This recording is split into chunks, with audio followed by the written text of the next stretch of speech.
కాంగ్రెస్ పార్టీపై పోరాటం చేసేందుకు బీఆర్ఎస్ పార్టీ సన్నద్ధమవుతుంది. అసెంబ్లీ ఎన్నికల్లో ఇచ్చిన హామీలను తుంగలో తొక్కుతున్న సీఎం రేవంత్ రెడ్డి ప్రభుత్వాన్ని నిలదీసేందుకు బీఆర్ఎస్ అధినేత కేసీఆర్ గారు దిశానిర్దేశం చేయనున్నారు. లోక్సభ ఎన్నికల తర్వాత తొలిసారిగా బుధవారం నిర్వహిస్తున్న పార్టీ విస్తృత స్థాయి సమావేశానికి అధ్యక్షత వహించనున్న కేసీఆర్ 14 మాసాల రేవంత్ రెడ్డి పాలనపై తీవ్ర స్థాయిలో విరుచుకుపడనున్నట్లు తెలుస్తుంది. స్థానిక సంస్థల ఎన్నికలు సమీపిస్తున్న వేళ పార్టీ యంత్రాంగాన్ని పూర్తి స్థాయిలో సిద్ధం చేసేందుకు ఆయన ఈ సమావేశంలో కార్యాచరణ ప్రకటించనున్నట్టు తెలుస్తుంది. ఎమ్మెల్యేలు, మాజీ ఎమ్మెల్యేలు, మాజీ కార్పొరేషన్ చైర్మన్లు, లోక్సభ, రాజ్యసభ ప్రతినిధులు, అధికార ప్రతినిధులు ఇలా పార్టీ యంత్రాంగానంతా ఆ యొక్క సమావేశానికి హాజరు కావాలి అని ఇప్పటికే తెలంగాణ భవన్ నుంచి ఆహ్వానాలు వెళ్లాయి.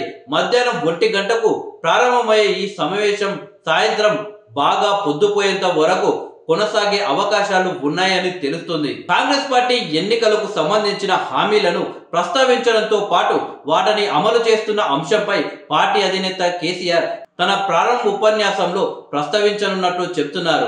బీఆర్ఎస్ హయాంలో అమలు చేసిన పథకాలకు కాంగ్రెస్ ప్రభుత్వం కోత విధించడం, ₹1,00,000 కళ్యాణ లక్ష్మి పథకాన్ని నీరుగార్చడం, బంగారం ఇస్తానని హామీ నిలబెట్టుకోకపోవడం, ఇందిరమ్మ ఇళ్ల నిర్మాణాన్ని ఆటకెక్కించడం, 2 పడక గదుల ఇళ్లను కేటాయించకపోవడం వంటి వైఫల్యాలను ప్రజల ముందుకు తీసుకురావాలి అని నిర్ణయించినట్టు తెలుస్తుంది.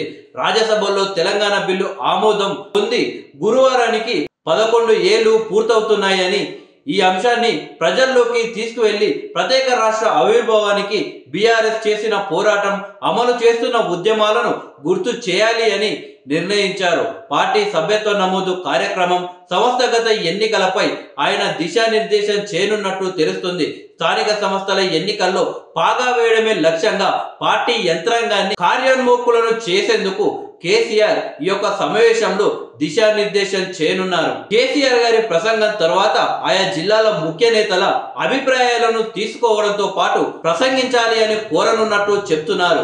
ఇక నుంచి తాను నాయకులు, కార్యకర్తలకు అందుబాటులో ఉంటానని, ఎవరికి ఎటువంటి ఇబ్బందులు ఉన్నా నేరుగా తనను కలిసి చెప్పవచ్చు అని ఆయన సమావేశంలో వివరించనున్నట్లు తెలుస్తుంది.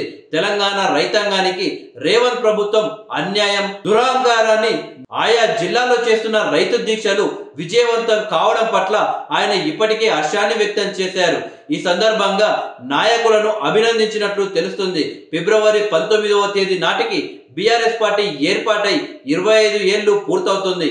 ఈ సందర్భంగా వేడుకలు నిర్వహించేందుకు సమాయత్తమవుతున్న బీఆర్ఎస్ ఏ కార్యక్రమాలు నిర్వహించాలో బుధవారం నాటి సమావేశంలో చర్చించి నిర్ణయం తీసుకునే అవకాశాలు ఉన్నాయి. 2 రోజుల క్రితం తన జన్మదినాన్ని ఘనంగా జరుపుకున్న కేసీఆర్ ఇక నుంచి కార్యకర్తల్లో జోష్ నింపేందుకు, పార్టీని పునర్వైభవం దిశగా నడిపించేందుకు కార్యాచరణ ప్రకటించనున్నారు. రేవంత్ ప్రభుత్వానికి ఇచ్చిన ఏడాది సమయం పూర్తయింది. ఈ 12 నెలల వ్యవధిలో ప్రభుత్వం ప్రజలకు చేసిందేమీ లేదని దుయ్యబట్టనున్నారు.